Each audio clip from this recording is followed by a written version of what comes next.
રાજ્યપાલ આચાર્ય દેવવ્રતજીએ મુખ્ય માહિતી કમિશનર અને 3 માહિતી કમિશનર્સને શપથ લેવડાવ્યા. રાજભવનમાં રાજ્યના મુખ્ય માહિતી કમિશનર અને 3 માહિતી કમિશનર્સનો શપથવિધિ સમારોહ યોજાયો હતો. રાજ્યપાલ આચાર્ય દેવવ્રતજીએ રાજ્ય માહિતી આયોગના નવનિયુક્ત માહિતી કમિશનર્સને પદ અને નિષ્ઠાના શપથ લેવડાવ્યા હતા.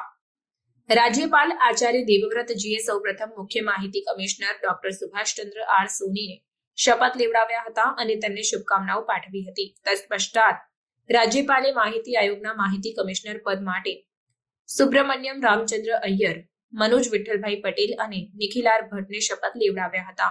ત્રણેય રાજ્ય માહિતી કમિશનરે પદ અને નિષ્ઠાના શપથ લીધા હતા.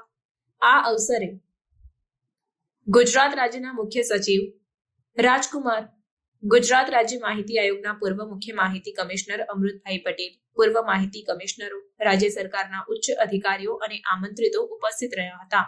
સાથે જ રાજ્યપાલના અગ્ર સચિવ રાજેશ માંજુએ શપથવિધિની કાર્યવાહીનું સંચાલન કર્યું હતું.